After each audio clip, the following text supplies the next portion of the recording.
Olá pessoas, este é mais um vídeo meu aqui na internet e hoje eu vou fazer um vídeo que é um pouco diferente, do que eu costumo fazer aqui no meu canal, uma série nova que eu queria inaugurar. Eu acredito que pelo menos nesses moldes aqui eu nunca tenha feito nada igual, tá?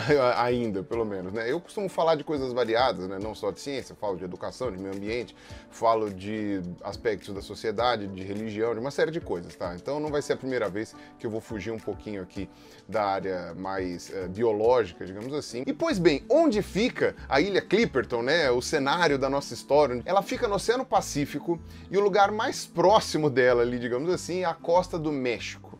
Só que mesmo assim, não é algo que a gente possa dizer que é efetivamente perto, tá? A mais de 1000 quilômetros de distância. Na verdade, ela está longe até mesmo das outras ilhas que ficam ali na costa do México, né, do lado do Pacífico. Ou seja, ela é bem isolada mesmo, ela é no meio do nada. Começou lá pelo século XVI, tá? Quando os primeiros navegadores ali chegaram, que eram espanhóis, a mando do Hernán Cortés, que estava tentando descobrir um caminho para chegar nas Filipinas. Quando os espanhóis chegaram lá, não tinha ninguém morando naquela ilha. Não tinha nem polinésio. E serve de aviso de que se você chega numa ilha do Pacífico e não tem nenhum polinésio morando lá, pensar duas vezes se realmente vale a pena começar uma colonização ali. A prova de que Clipperton sempre foi uma bagunça internacional é o próprio nome formal que é utilizado para ela, que vem do John Clipperton, né, que era um corsário inglês, a mando da Inglaterra para atacar os espanhóis, né? E dizem, né, que o John Clipperton acabou usando aquela ilha como base, ainda que isso não tenha sido provado, mas no fim das contas esse ficou sendo o nome. Em francês, no caso, eles usavam o nome Île de la Passion, ou seja, a Ilha da Paixão, que vocês vão ver que é um nome completamente irônico, porque tem tudo menos paixão envolvido na história dessa ilha. E pois bem, os espanhóis não tiveram muito interesse de ficar lá por muito tempo, e resumindo bem a história, lá pela metade do século XIX, a França e o México eram duas nações que reivindicavam a ilha para si. E ela é uma ilha pequena, tem só 6 quilômetros quadrados, e não é que ela tem 6 quilômetros quadrados de terra firme, na verdade ela é um anel de terra com uma laguna no meio, que ainda por cima nem é uma água potável, é uma água meio salobra, que dizem que até dá para você beber se você estiver no desespero, mas que não é nem um pouco agradável e que também é insustentável a longo prazo. Tá? Então, quer dizer, não é dos melhores lugares do mundo, assim, dos mais convidativos para viver. Então, na prática, ela seria a que a gente chama de atol. Ou seja, seria uma ilha feita de recifes de coral. Na verdade, quando a maré abaixa, você vê que ela é inteira cercada de arrecifes, tá? O que torna ela, inclusive, uma ilha difícil de chegar de barco. E do ponto de vista técnico, né, geologicamente falando, a gente só não pode dizer que ela é um atol totalmente, porque ela tem uma formação rochosa, que é vulcânica, que é um pedaço de pedra ali que brota em um dos pontos da ilha, que não é muito grande, tem 29 metros de altura e é a única coisa que quebra a linha do horizonte ali, porque a ilha é basicamente um grande bancão de areia ali, reta, sem praticamente nenhum tipo de altitude, né, na linha do mar, assim, você olha só o horizonte. A única coisa que quebra a paisagem é essa formação rochosa ali, que é denominada simplesmente de a rocha. No caso específico aqui chamado de a rocha de Clipperton, né, La Roca em espanhol. E as formas de vida que vivem ali são basicamente alguns arbustos, algumas gramíneas, que nem são grandemente espalhadas pela ilha, porque lá é caracterizado por uma grande população de caranguejos, que acabam se alimentando desses vegetais. Você tem uma ou duas espécies de lagarto, algumas espécies de invertebrado ali que não são marinhas, mas que vieram de outros lugares ali do Oceano Pacífico. E ali naquela região da rocha você tem várias aves marinhas que usam ali de região de repouso e tal, para colocar seus ovos, né, para formar seus ninhos. E durante os milhares e milhares de anos em que essas aves marinhas foram usando aquele pedaço de terra perdido no meio do mar como refúgio, os seus cocôs, né, suas respectivas fezes, foram sendo acumuladas e formando depósitos daquilo que nós chamamos de guano. esse cocô acumulado, de alguns animais durante muito tempo, acaba formando aí esses depósitos que são muito ricos em nitratos, em outros tipos de substâncias que são muito relevantes como fertilizantes naturais para ser utilizados na agricultura e etc. Tá? Então, durante um período da história da humanidade, principalmente ali no século XIX, quando ainda a indústria química não era tão versátil assim, o guano era uma coisa de valor muito grande economicamente falando, porque ele era utilizado para fertilizar terras, né, solo, nos mais diversos lugares do mundo. Ou seja, teve uma fase da história da civilização em que cocô de ave acumulado passou a ser muito relevante economicamente. Quem primeiro tentou explorar o guano de Clipperton foi uma empresa americana em 1892, sem consultar nenhum dos governos dos países em disputa.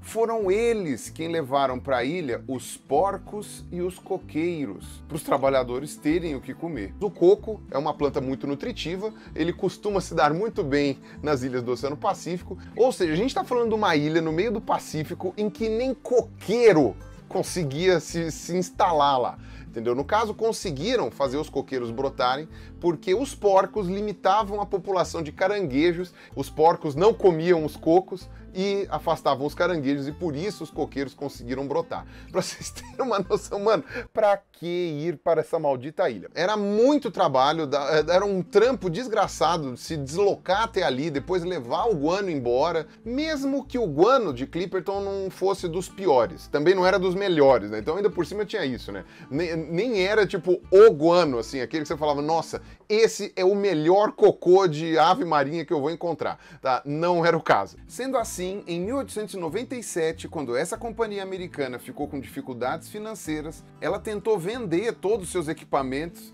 para uma empresa britânica e deixar na mão deles a exploração do guano em Clipperton. Isso acabou irritando simplesmente todas as nações envolvidas nessa bagunça e volta a se acirrar então a disputa entre a França e o México. No fim das contas, os Estados Unidos saem da jogada e no ano seguinte o governo mexicano fecha um acordo com a tal companhia britânica para explorar o guano de Clipperton. Os ingleses começaram a exploração, boa parte dos funcionários que iam trabalhar lá em Clipperton vinham de São Francisco, lá nos Estados Unidos. No começo, não tinha nada ali, né, anunciando uma tragédia. Você tinha os ingleses explorando a ilha, estava dando até razoavelmente certo, em conjunto com o governo mexicano, né, com a autorização do governo mexicano, e em 1906, o presidente do México, que naquela época vivia uma ditadura militar, mandou 13 soldados do exército mexicano para morar lá em Clipperton. Tá? Ou seja, para reivindicar ali a posse, não ficar só na mão dos ingleses explorando lá. E o comandante desse pequeno batalhão, não dá nem para chamar de batalhão, foi o capitão Ramon Arnaud, e que era inclusive um oficial renomado naquela época, né? Tinha sido até mandado para uma missão diplomática no Japão, né? Que ele tinha sido muito bem sucedido. E enfim, o México começou a ocupar também parte da ilha, né, para mostrar ali a sua presença. Inclusive foi a mando do presidente mexicano que foi construído o farol da ilha de Clipperton. Ainda que quem tenha construído tenha sido um engenheiro francês. C'est la vie.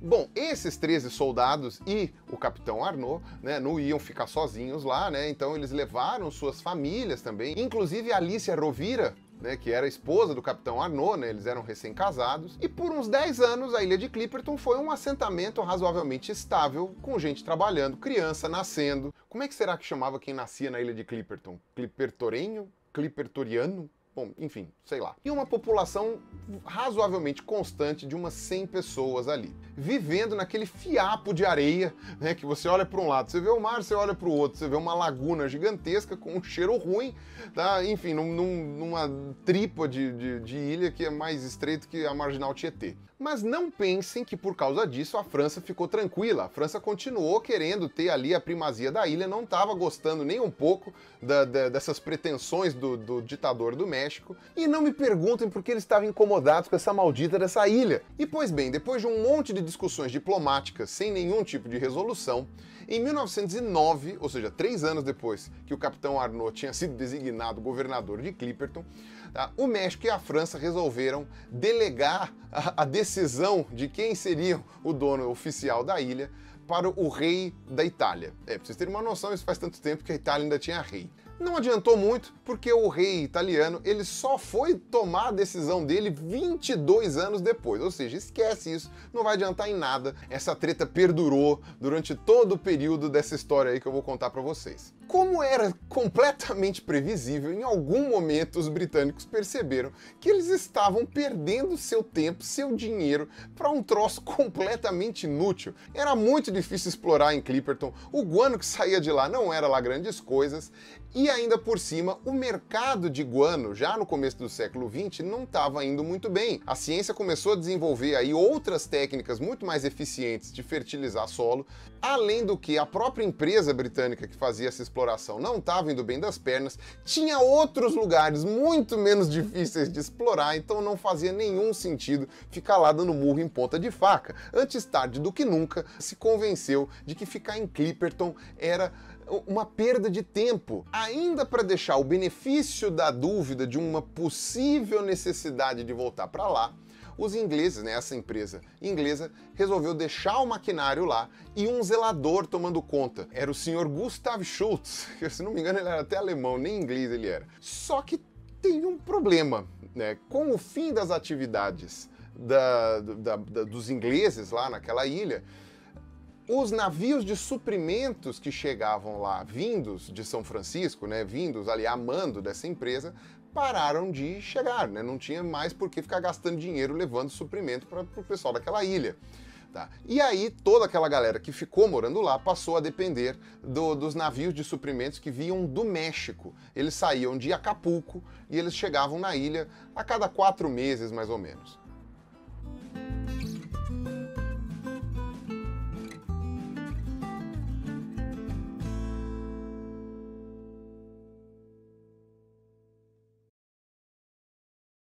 Só que a história não para, né? A história, eu digo assim, a roda da história, né? Ela continua. Em 1910 estoura a Revolução Mexicana, que foi um movimento político super complexo que eu não tenho conhecimento nenhum para abordar aqui e que durou muitos e muitos anos. E o capitão Arnaud ficou na dúvida de qual seria o destino de Clipperton, né? Qual seria a nova política que o governo ia tomar, porque afinal de contas trocou de governo, levando em conta ainda por cima de que tinha parado, né, a exploração de guano lá. O que vão fazer com aquela ilha? E o capitão Arnaud chegou então a voltar para o continente junto com sua esposa, com os filhos, né? Teve inclusive o terceiro filho, acabou nascendo na cidade do México, até que em determinado momento o governo do México dá uma estabilizada. Tá? Vocês vão ver que não durante muito tempo, mas uma pequena estabilizada nas mãos do general Huerta. Como o capitão Arnaud era do exército, né, o general Huerta, né, como seu superior, chegou e falou assim: Arnaud, você volte para Clipperton, mantenha a soberania mexicana ali naquela ilha, que ela é nossa, tá? Não é francesa. Se a gente sair, os franceses vão tomar conta de novo. Você vá para lá e você leve os soldados que você precisar. Quem você achar que precisa ir para a ilha, você leva. E a gente vai continuar mandando navio de suprimentos para vocês a cada 3, 4 meses, sei lá. E em 1913, o capitão Ramon Arnaud, junto com sua esposa Alicia e a filharada e mais outros soldados que foram levados para substituir os que estavam lá há muito tempo, voltaram para a ilha de Clipperton. Pra que voltar pra lá? Tem nada lá. E nossa história, portanto, continua daqui com o capitão Arnaud e sua dúzia de soldados, com suas famílias, e o coitado do alemão lá da empresa, perdido lá numa ilha no meio do Pacífico. Já no comecinho de 1914, ou seja, poucos meses depois da chegada do capitão de novo, um ciclone horroroso destruiu boa parte das hortas que tinham sido plantadas lá na ilha, com terra vinda de outros lugares. Você tinha que trazer ali solo, né, para conseguir plantar, e boa parte foi destruída por causa desse ciclone. Para piorar, esse ciclone ainda acabou fazendo com que uma escuna americana ficasse presa nos arrecifes ali da ilha, né, naufragasse, e obviamente o capitão Arnaud e os outros, né, resgataram os sobreviventes. Eram mais 12 bocas para comer. numa ilha que tinha acabado de perder uma parte da sua fonte de alimentação. Mas tudo bem, isso era janeiro, fevereiro, eu acho. Eles tinham um pouquinho de suprimento ali que dava para segurar até chegar o próximo navio, né, de suprimentos que o governo mexicano ia mandar, que devia ser mais ou menos pelo mês de maio. Navio este que chegaria, mas não chegou. Os revolucionários tinham afundado o navio. A galera que morava na ilha uma hora começou a estranhar, né, que estava demorando para chegar esse suprimento do México, e a comida estava rareando, e o capitão Arnaud ainda estava insistindo que não, temos que confiar no nosso governo que vai trazer os mantimentos pra gente. Só que estava rolando uma tensão muito grande lá. Tá? O pessoal que era mexicano estava achando que estava sustentando os americanos de graça, né? E que eles não tinham comida suficiente, que os americanos não deviam estar lá. O capitão lá dessa escuna americana também não estava acreditando que esse navio de suprimentos ia aparecer em algum momento, não estava confiando muito nesse capitão Arnaud, e aí prevendo que a tensão entre esses dois grupos de habitantes da ilha estava crescendo e tinha margem para dar muito errado, mas muito errado, o capitão do navio americano tomou a decisão de pegar 4 dos seus melhores marinheiros, colocar num bote que eles ainda tinham e mandar eles irem até Acapulco.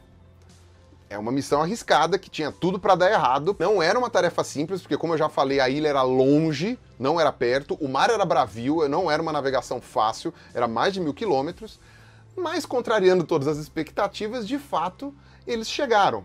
Infelizmente não os 4 marinheiros, um deles morreu no caminho, mas os outros 3 conseguiram chegar em Acapulco e foram lá pedir ajuda para que resgatassem, né, essas pessoas todas que estavam presas na ilha. A questão é, estava rolando uma das piores fases da Revolução Mexicana e os militares já não estavam com tanta segurança assim no poder e que, portanto, não estavam em condições de dar lá muita atenção para meia dúzia de maluco numa ilha no meio do nada. Por outro lado, os revolucionários também não queriam mandar ajuda, porque eles falaram, se são militares a mando do Huerta, eles que morram lá no meio dessa ilha, que a gente não tá nem aí para eles, tá?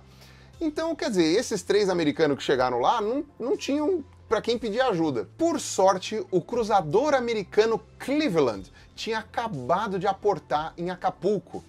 E aí, vendo que tinham 3 cidadãos americanos pedindo ajuda e que tinha mais outros tantos presos numa ilha, e resolveram então mudar o seu itinerário para ir até Clipperton, para resgatar a galera. Era final de junho quando o cruzador Cleveland aportou em Clipperton. E aí eles trocaram figurinhas com o pessoal que estava lá, né? O comandante William conversou com Arnaud e falou, olha, não vai vir ajuda de jeito nenhum mais para vocês. Os navios que estavam trazendo mantimentos foram afundados. O general Huerta não vai se segurar no poder por muito tempo. E para piorar, ainda tinha rumores de uma guerra que podia estourar envolvendo países do mundo inteiro, tá? Que estava iminente ali. Era uma coisa que todo mundo, pelo menos os exércitos dos principais países, já estavam antenados. E de fato, um mês depois, estourou a Primeira Guerra Mundial. Então eu recomendo fortemente que vocês venham conosco. Tá? A gente leva vocês de volta para Acapulco e vocês seguem a vida de vocês, mas aqui nessa ilha não vai ter mais nada. Só que o capitão Arnaud, ele falou assim, bom, eu vou chegar no México, possivelmente vou ser tratado como um desertor e vou ser preso, né? Pelo que você está me falando aí, os revolucionários estão tomando poder, tal, não sei o quê, e eu não vou mais poder ficar com a minha família, tal. Além do que, não vou estar cumprindo a função para a qual fui designado. No caso, né, o capitão William, né, do Cleveland, também contou que os americanos tinham, em determinado ponto, ajudado, o governador do norte lá, que estava do lado dos zapatistas naquele momento, tomando a cidade de Veracruz, tá? E aí, o capitão Arnaud ainda falou, e ainda por cima você é ajudado pelos inimigos, né? Vocês estão aí defendendo os revoltosos contra o general Huerta, que foi quem me mandou para cá. Então eu não posso aceitar a ajuda de vocês, tá? Disse o capitão Arnaud, sem dar a mínima para a própria família e nem para a vida dos outros soldados que estavam ali sob o comando dele. Não era o momento de pensar em nacionalismo, no que tinha sido mandado. Arnaud do céu, Arnaud, por que você fez isso? Por quê? Mas a decisão já estava tomada. E ainda em junho de 1914, o Cleveland partiu de Clipperton, levando os 8 americanos que tinham sobrado, né, do naufrágio, o zelador lá que tinha sido deixado pelos ingleses. Ficaram então umas 25 pessoas na ilha. 12 mulheres e crianças, né, as famílias dos soldados, e 13 homens adultos, né, no caso 12 soldados, incluindo o capitão Arnaud, e o faroleiro, né, o cara que cuidava do farol, que estava lá desde a época em que ainda estava funcionando lá a empresa de extração de guano. Pouquíssimo tempo depois que o Cleveland foi embora, outras chuvas acabaram destruindo o que tinha sobrado das hortas. E aí eles ficaram com muito pouca variedade de comida. Eles tinham ovos de aves marinhas, as próprias aves quando morriam, peixes que eles podiam pescar e coco. E na ilha, naquele momento, eles tinham 6 coqueiros. 6 fucking coqueiros, que davam a incrível quantidade de 3 cocos por semana. 3 fucking cocos por semana.